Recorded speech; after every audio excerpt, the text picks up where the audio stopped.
기도하겠습니다. 하나님 아버지, 우리가 주님을 찬양하게 하여 주시며 또 우리의 소원들을 기도하게 하여 주신 것 감사합니다. 우리의 찬양을 받으시며 우리의 기도를 들으신 주님께 감사를 드립니다. 이 시간 또한 주의 말씀을 듣고자 오니 우리에게 말씀해 주시고 성령으로 기록된 말씀, 성령의 능력으로 우리에게 전달되어지는 귀한 시간 되게 하여 주시옵고 부족한 종을 도구로 사용하여 주시기를 원합니다. 오직 주님만이 영광 거두소서. 예수님의 이름으로 기도하옵나이다. 아멘. 우리가 흔히 당한다 그렇게 얘기를 하면은 좀 안 좋은 경우를 일컫는다고 그렇게 생각할 수 있습니다. 내가 예를 들어서 사기를 당했다 할 때 그렇게 당한다고 말하면은 피해를 입는 쪽에서 그렇게 내가 좀 불리하게 되어지는, 내게 유익하지 못한 그런 결과를 가져오게 되어졌다는 식으로 얘기를 많이 합니다. 여기에 오늘 나의 당한 일이라고 하는 것은 여러분 잘 아시는 대로 바울이 감옥에 갇혀 있는, 로마의 감옥에 갇혀 있는 그 상황을 이야기하는 것이기 때문에 당한 일이라고 이렇게 흔히 말하는 것처럼 안 좋은 쪽으로 그렇게 생각을 할 수가 있겠습니다. 감옥은 원래 죄인들을 또 가두는 그런 곳이기도 하지만은 정말 어떤 의미에서 보면은 그 변명과 핑계가 많은 그런 곳이고 또 스스로는 전혀 죄와 관계없는 그런 사람들이 많이 모인 곳이 감옥이라 그렇게 생각할 수 있습니다.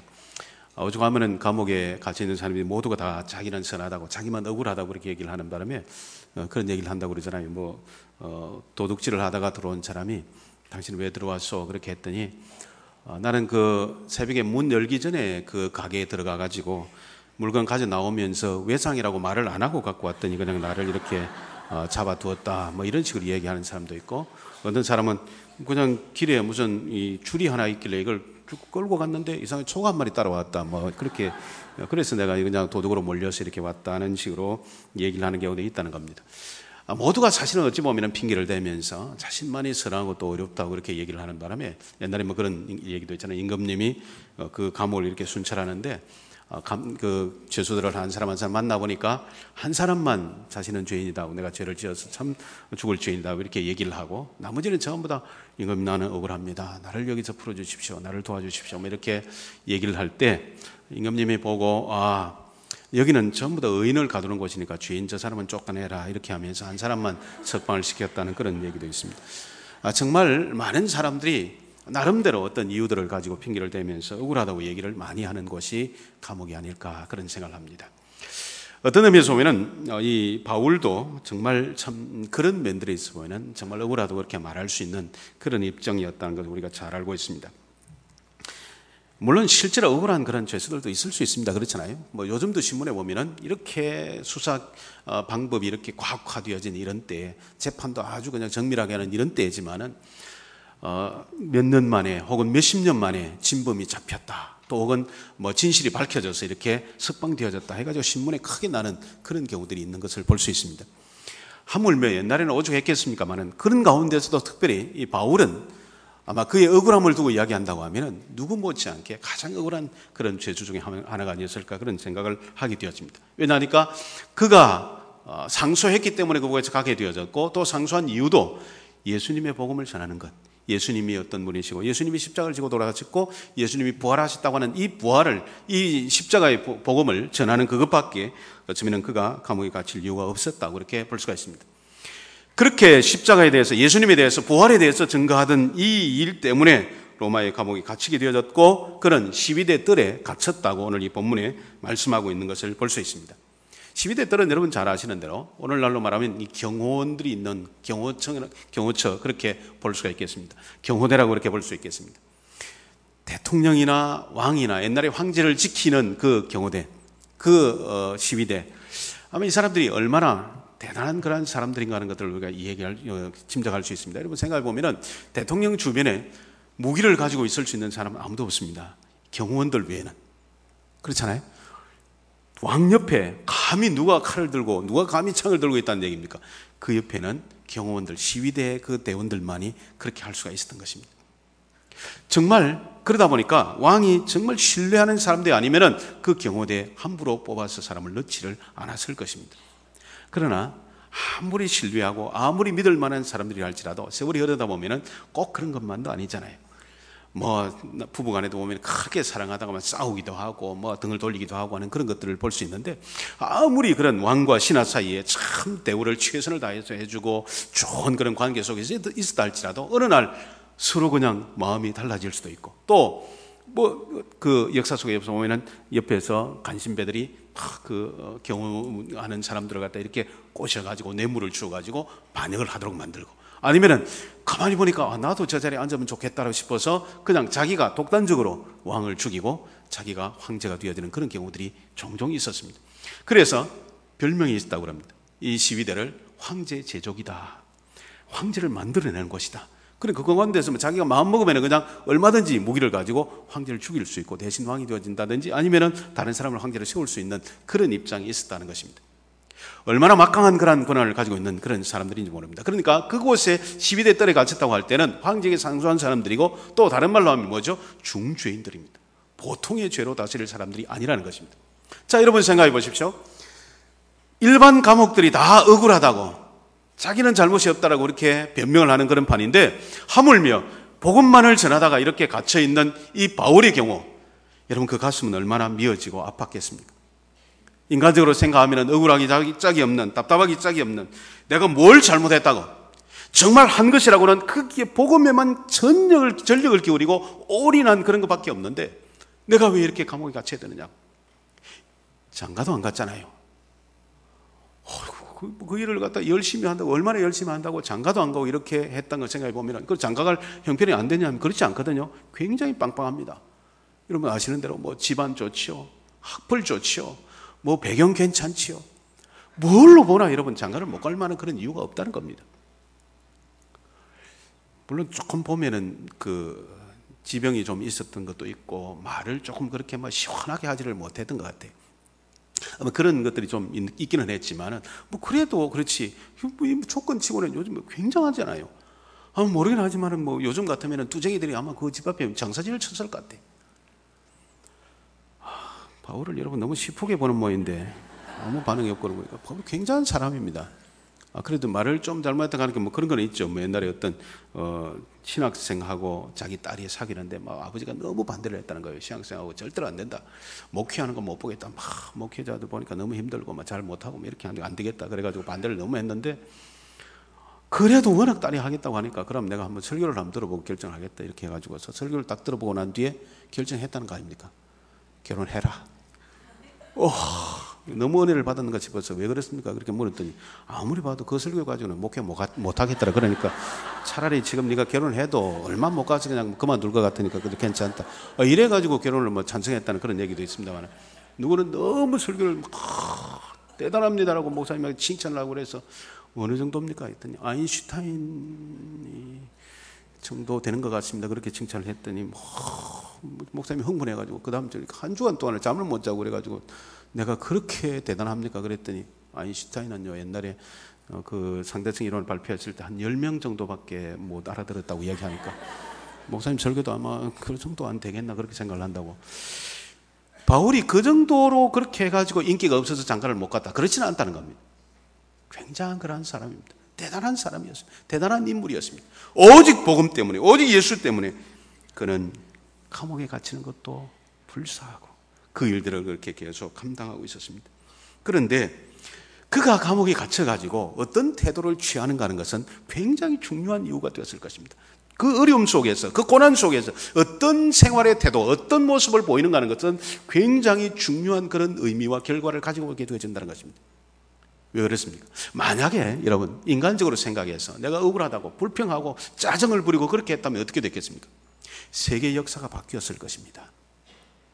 감히 세계 역사가 바뀌었을 것이라고 생각합니다. 왜냐하니까 신약을 기록한 이 반 정도의 이 기록이, 물론 하나님께서 손해보지 않으시니까 다른 사람을 통해서 하시긴 하시겠죠. 그러나 우리에게 이렇게 주옥같이 전해지는 이 복음이, 바울을 통해서 전해진 복음이 우리에게 전달되지 못했을 것입니다. 거기다가 또 이 바울을 통해 주시는 그 풍성한 삶을 우리가 누리지 못하는 그런 비극을 우리는 겪을 수밖에 없게 되었을 것입니다. 바울을 통해서 얼마나 많은 사람들이 주께로 돌아오고, 얼마나 바울이 전한 그 복음을 통해서 많은 사람들이 생명을 얻고 구원을 받는 놀라운 역사가 일어났는지 모른다는 것입니다. 그런 면에서 보면은 여러분 인류 역사를 바꾸는 숱한 신앙의 인물들이 만약에 복음을 제대로 듣지 못했다고 하면 얼마나 악한 길로 들어가서 이 세계를 흐려놓고 이 세계의 질서를 갖다 엉망으로 만들었을지 모르는데, 바울을 통한 복음을 받은 사람들이 얼마나 많이 죽게 헌신하는 바람에 이 세계 역사를, 그나마 이 역사를 오늘날까지 이 모습으로까지라도 그렇게 유지할 수 있도록 만들었는지 모른다는 것입니다. 이 일이 어떻게 가능합니까? 그 복음에 대한, 이 고난에 대해서 복음을 전하는 가운데서 그 억울하게 당한 일이라고 이렇게 표현할 수 있을 정도로 고난을 당한 그 일에 대해서 그가 인간적인 반응을 보이지 아니하고 자기 감정에 따라서 반응을 보이지 아니하고 신앙으로 한번 걸러서 주의 뜻에 따라서 주님의 안에서 철저히 신앙적으로 결단을 하고 행동했기에 이런 결과를 가져오게 되었던 것을 볼 수가 있는 것입니다. 그는 복음을 전하는 그 당한 일이라고 그렇게 말하는 이 일들이 복음을 전하는 가운데서 괴로움을 당하고 고통을 당하고 감옥에 갇히는 이런 결과를 가져왔지만은 그는 뭐라고요? 그 일이 결국은 복음 전파의 진전이 된 줄을 너희가 알기를 원하노라. 복음 전파 옛날 번역에는 진보가 있었던 것을 너희가 알기를 원한다, 그렇게 말합니다. 진전이나 진보나 뭡니까?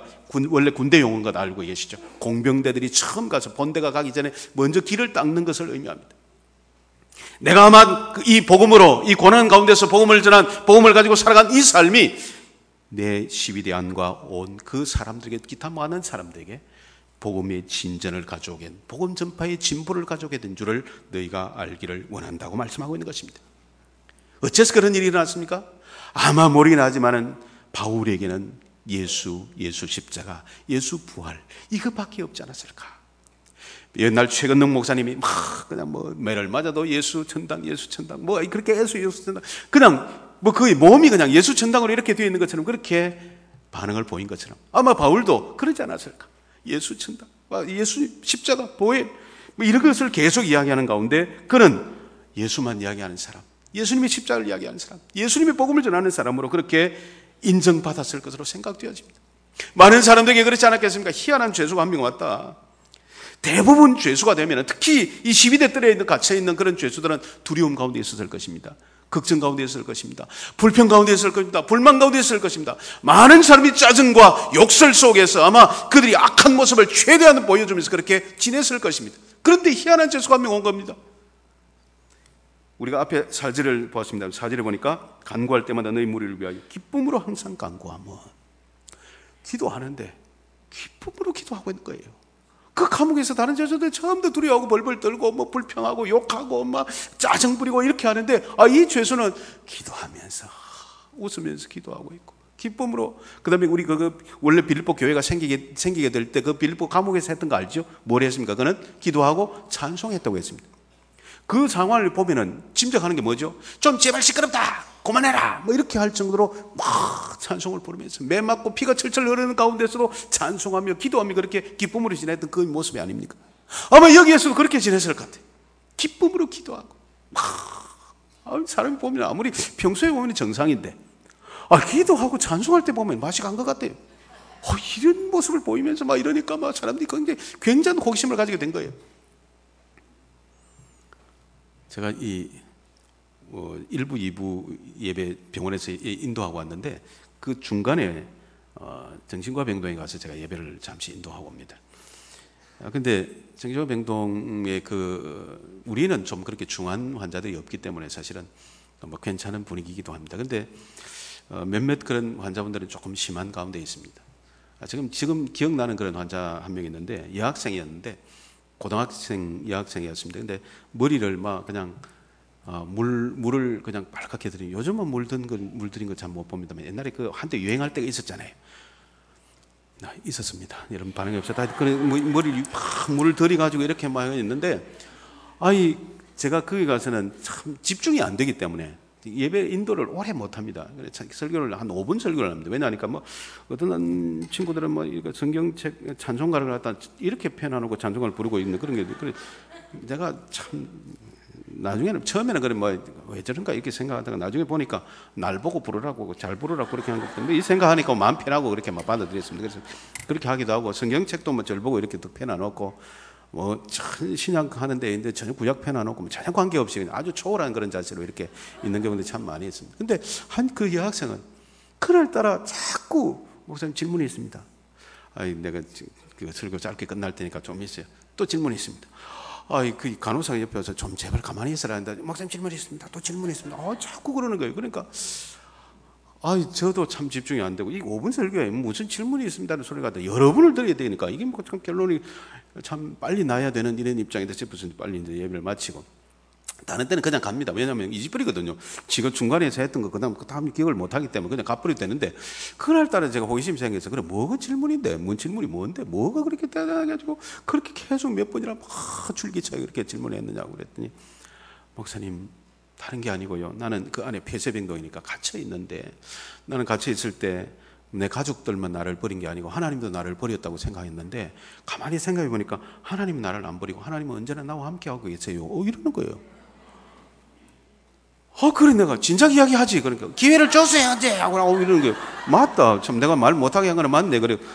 그래도 뭐 그런 너무 가슴 떨리는, 진짜 정신과 병도 있는 아이 치고 너무 조리정연하게 부모도 나를 버리고 하나님도 나를 버렸다고 생각했는데, 이 생각해 보니까 하나님 언제나 나와 함께 하신다는 걸 깨달았다 하니까 내가 가슴이 얼마나 먹먹하든지 너무 감격스러워가지고, 그래 좋다, 참 너무 감사하다. 그리고 이제 나왔는데, 그 다음 주를 가니까 또 그냥 옛날로 돌아가가지고 전혀, 그래서 그 고백이 진짜인지 안 진짜인지 지금까지도 저는 의문입니다. 못하는데.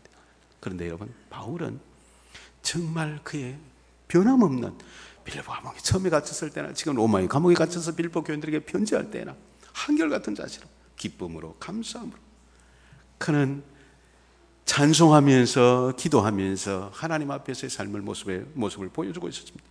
그는 입만 열면은 예수, 오직 예수 주님만이 나의 삶의 이유. 이거는 수준이 있는 복음 찬송입니다. 이거는 제가 그 젊은 의사들하고 예배 드릴 때 이 찬송을 좀 들었기 때문에 이거 부르지, 이거 어른들은 이 무슨 그런 게 있나 이렇게 생각될 정도로 이 수준이 있는 겁니다. 오직 예수 주님만이 나의 삶의 이유. 아마 바울은 그런 고백을 하고 그런 자세로 찬송하고 기도했을 것으로 짐작할 수 있습니다. 감사와 찬송과 기쁨이 넘치는 그러한 삶을 그가 살게 될 때, 시위대 안에는 물론이거니와 황제의 처소에까지 이제 그 지역 주변 사람들에게 아름아름으로 복음이 계속 전거되어졌다는 것입니다. 여러분, 간수들이 내가 볼 때는, 만약 간수들은 평소에 다른 종교를 가지고 있었으니까 얼마나 괴로웠을까 생각을 해봅니다. 그러다가 나중에는 그냥 그래 좋다, 네가 하는 게 좋다, 그렇게 하지 않았을까. 왜 계속 찬송하지요, 기도하지요, 예수님 이야기하지요, 뭐 이러니까 자신도 모르는 사이에 그냥 따라서 하고, 나중에 왜 우리도 보면은 아니다 하면서도 그걸 따라하는 경우도 있잖아요. 그랬을 것 같아요. 또 이 황제에게 상소했기 때문에 원로원에서 이제 이들을 재판하게 되었습니다. 근데 여러분, 황제에게 상소한 그런 중죄인에게 대강 그렇게 대충 검사하겠습니까? 잡범들에 대해서는 대충 그래 알았다 이렇게 지나가지만, 황제에게 상소한 중죄인인데 얼마나 상세하게 이렇게 딱 꼬치꼬치 캐묻고 딱 확인을 하고 딱 파악을 하겠느냐는 겁니다. 예수님이 누구며, 십자가는 무슨 의미가 있으며, 보혈은 뭐며, 또 그 다음에 부활은 뭐며, 우리가 신앙삶을 네가 주장하는데 그건 뭐며, 네가 주장했던 게 뭐며. 여러분, 저는 볼 때 제자 훈련했을 것 같아요. 그렇잖아요. 속성 단기 과정에 제자 훈련을 했을 것 같아요. 왜? 철저히 알아야 되니까. 이거 보통 알아가면 안 되거든요. 아까도 말씀드린 잡범 정도처럼 그렇게 취급해가지고는 안 된다는 얘기입니다. 철저히 알고 다 상세히 알아야 되는 거예요. 그래야 다음에 황제가 딱 섰을 때 뭔가 질문을 하고 뭔가 이런 일이 있고 어떻게 된 거야 이렇게 물으면 정확하게 착착착 대답을 할 수 있어야지 대강의학이 되겠어요. 그러니까 아마 틀림없이 굉장한 그런 의미를 가지고 그가 말하는 것 전부 다 들었을 것 같아요. 기록도 하고 막 외우기도 하고 다 알고 있는 그런 입장이었을 것 같아요. 그때 여러분, 십자가 이야기가 들어가고 보혈의 이야기가 들어가고 부활의 이야기가 들어갈 때 그 생명의 놀라운 역사들이 그의 심령 속에서 일어나게 된 줄 믿습니다. 히브리서 4장 12절 말씀하고 있잖아요. 하나님 말씀은 살았고 활력이 있어서, 옛날에 운동력이 있다고 해도 활력이 있어서 날선 금보다 더 예리해가지고 혼과 영과 관절과 골수를 찔러 쪼개기까지 하고 사람을 변화시킨다고 분명히 말씀하고 있으니까, 말씀이 들어갈 때 그곳에 제자 훈련이 이루어졌는데 얼마나 놀라운 변화가 일어났느냐는 것입니다. 아마 엄청난 변화가 일어났을 것입니다. 실제로 그렇게 많은 사람이 바뀌어졌습니다. 변화되어졌습니다. 그래서 여기 오늘 본문에 보니까 모든 시위대 안과 그 밖에 모든 사람에게 나타났으니 4장 21절을 보겠습니다. 4장 21절, 빌보 4장 21절. 나와 함께 있는 형제들이 너희에게 문안하고, 그 다음에 22절에 모든 성도들이 너희에게 문안하되 특히 가이사의 집 사람들 중 몇이니라. 아멘. 가이사가 누굽니까? 황제입니다. 황제에 처소 있는 사람들 중 몇이 어떻게 문안한다. 뭐죠? 같이 예수 믿는다는 얘기입니다. 복음의 진전이 얼마나 이루어졌는가 하는 것들을 거기에서 분명하게 우리에게 보여주는 것을 볼 수가 있습니다.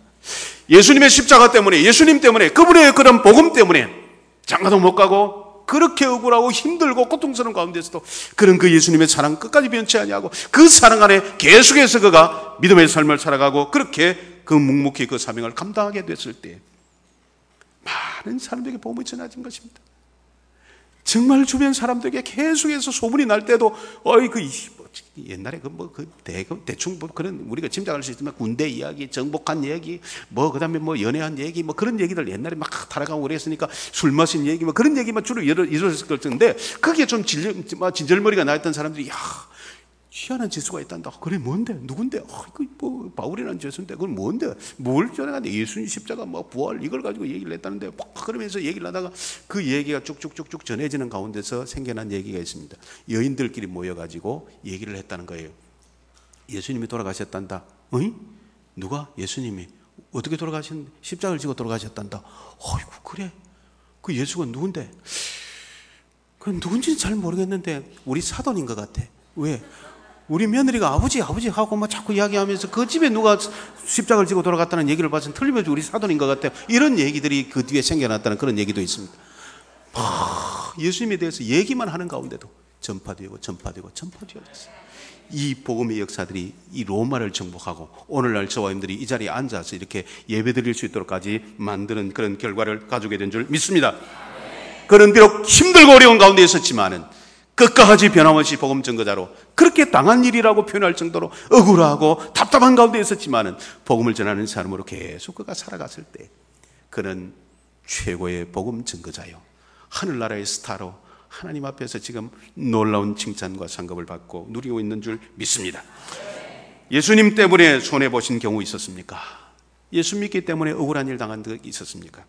예수 믿는다는 사실만으로도 힘들고 어렵고 고난을 당한 고통을 겪는 그런 일들이 있었습니까? 여러분 그럴 때 어떤 생각을 가지고 어떤 반응을 보이셨습니까? 혹시 내가 예수 믿어도 이렇다고, 예수 믿는 가운데 이렇게 됐다고, 예수 믿기 때문에 이런 억울하고 이런 손해를 보고 이런 괴로운 일을, 이런 고통 일을, 이런 손해보는 일을 만나게 되었다고 혹시 불평하고 원망하고 짜증 부리는 가운데 있지는 않았습니까? 돌아보면 그런 일이 있었다고 하면 그 순간 여러분은 실패했습니다. 신앙인으로서의 실패의 삶을 살았습니다. 과거는 어땠든지 간에 이제부터는 여러분 내가 예수 믿는 가운데서 설사 손해를 보고 억울한 일을 당하고 좀 힘들고 고난을 당하는 그런 일이 있다고 할지라도 바울과 같은 그러한 믿음의 태도를 가지고 살아갈 수 있게 되기를 바랍니다. 예수님 때문에, 예수님의 사랑 때문에 내 삶의 이유가 예수님 때문이라고 그렇게 말할 수 있는 그런 일들이, 우리 그런 어떤 생각들이, 그런 말들이 저와 여러분의 삶 속에서 일어날 수 있게 되기를 바랍니다. 예수님 때문에 손해본다고, 예수님 때문에 억울하다고, 예수님 때문에 고난을 당한다고 여러분 그대로 그냥 손해보고 고난당하고 억울하도록 내버려 두시겠습니까? 결코 그렇지 않을 것입니다.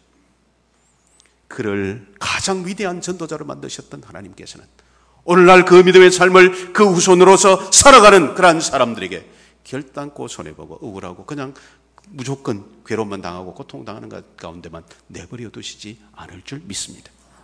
필요한 위로도 주시고 은혜도 주시고 인도해 주시는 놀라운 역사가 있게 될 줄 믿습니다. 제가 어느 교회 훈련 받을 때인지 하여튼 정확하게 잘 모르겠습니다. 그 교회 어떤 분을 소개하는데 들으니까 그랬습니다.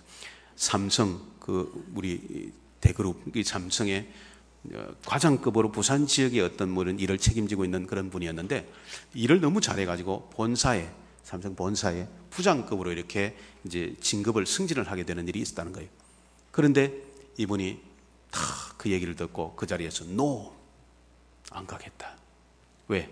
나는 셀 리더로서 1년 동안 봉사하기로 서약했기 때문에 나는 내가 출세하는 그런 일이 할지라도 가지 않겠다. 너무 남의 이야기니까 여러분 전혀 감동이 없죠. 상상할 수 없는 그런 일이니까 전혀 여러분 가슴에 와닿지도 않습니까? 뭐 성질을 포기해야 된다는 그런 얘기 하는 거 아닙니다.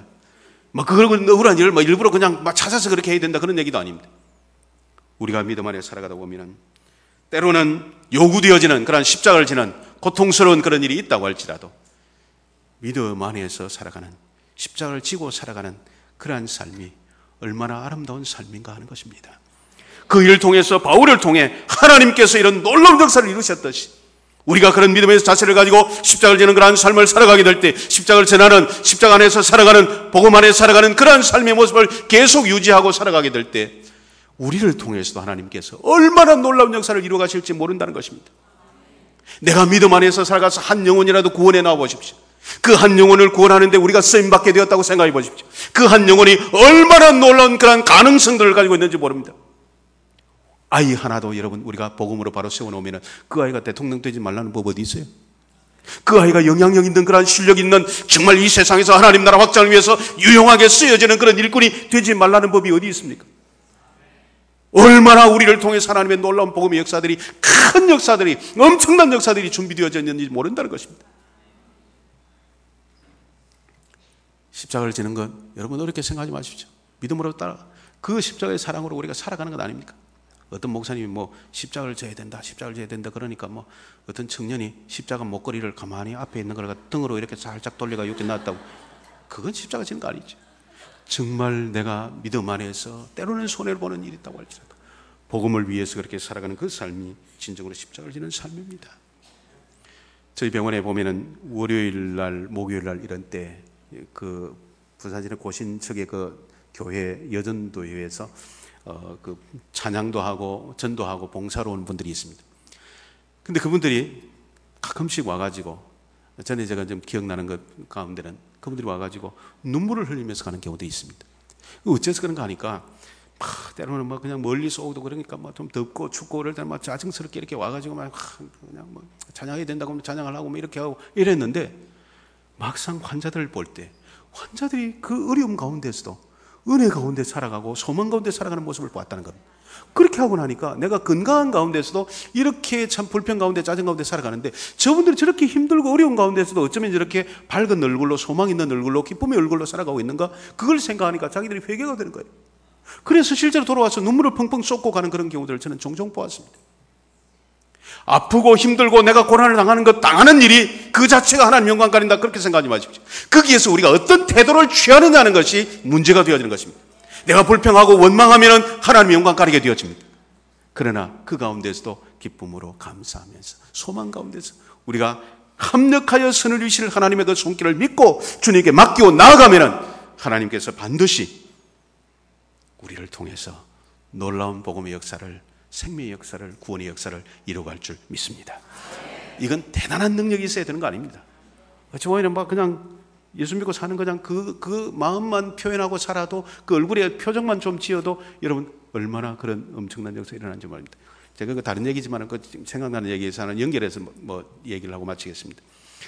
어떤 그 옛날에 보면 백과사전을 파는 그런 회사들이 있습니다. 책을 파는. 요즘은 뭐 그런 거 다 없어졌지만 옛날에 뭐 브리테니카라든지 이런 것들 그냥 그 외판하는 분들이 많이 있었습니다. 근데 거기에 한번 책을 팔기 위해서 사람들 모집하는데 사람들이 그렇게 안 오는 거예요. 그런데 한 사람이 왔는데 말을 심하게 더듬는 겁니다. 그래, 이 사람을 어떻게 말을 심하게 더듬는 사람은 어떻게 책을 팔 건가 고민을 하다가, 아이고 막 사람도 없는데 한번 맡기나 보자, 자기 시켜달라고 그러니까 맡기나 보자 싶어서 시켰다는 거예요. 그런데 조금 지나고 나니까 판매고 1위인 거예요. 최고인 거예요. 사람들이 깜짝 놀랐습니다. 어째서 저렇게 말을 듣는 사람이 그 백과사전을, 제가 벌써 듣는 게 돼요. 백과사전을 어떻게 저렇게 판매율 1위로 이렇게 팔 수 있는가 이해가 안 되는 거예요. 그래서 이제 그 비결을 물었습니다. 직원들 다 모아놓고. 그랬더니 혹시 말 더듬는 분이 계실까 싶어서 제가 그 조롱하는 의미가 있을 것이고 더듬지는 않겠습니다. 저는 그 사람이 하는 얘기가 그거예요. 가가지고 초인종을 딱 누른다는 거예요. 인터폰으로 이제 찾아보고 누구세요? 그러면 이제 더듬으면서 그렇게 말한다는 거예요. 저 백과사전 팔러 온 사람인데 내가 이 백과사전을 천천히 읽어드릴까요? 아니면 살래요? 그런다는 거예요. 얼마나 깝깝해요. 말 한마디 나오는 거 그걸 한참 기다렸다가 예, 이렇게 지금 반응을 보여야 될 그런 판인데 내가 이 백과사전 다 읽어드릴까요? 아니면 잘라요? 하는데 어떻게 하겠어요? 엄마 작게 가라 이렇게 하면 그래가 그렇게 많이 팔았다는 거예요. 여러분, 우리가 정말 말씀 안에서 살아가는 그런 삶의 모습들은 우리가 그런 거 있잖아요. 세 가지 숨길 수 없는 것. 가난하고 재채기하고 사랑하는 것. 내가 사랑으로 이렇게 다 무장하고 있습니다. 그 사랑이 나를 통해서 이렇게 자연히, 그리스도의 사랑이 자연히 증거되어지고 전파되어질 것인데, 내가 설사 좀 부족하다 할지라도, 내가 말을 잘 못한다 할지라도 나를 통해서 주의 복음의 역사들이 풍성하게 나타날 수 있음을 믿으시기를 바랍니다. 성령께서 함께 하시고 주님이 나와 함께 하시고 내가 말씀 안에서 그리스도의 사랑 안에 살아가면은, 여러분, 바울을 통해서 이런 엄청난 역사를 이루신 하나님, 그 하나님은 통일한 하나님으로서, 저와 여러분의 아버지로서 이 시대에도 저와 여러분들을 사용하셔서 복음의 역사를 이루어갈 줄 믿습니다. 그 주역들로 쓰임받는 우리 남부민주와 함께 모든 성도들이 될 수 있게 되기를 바랍니다.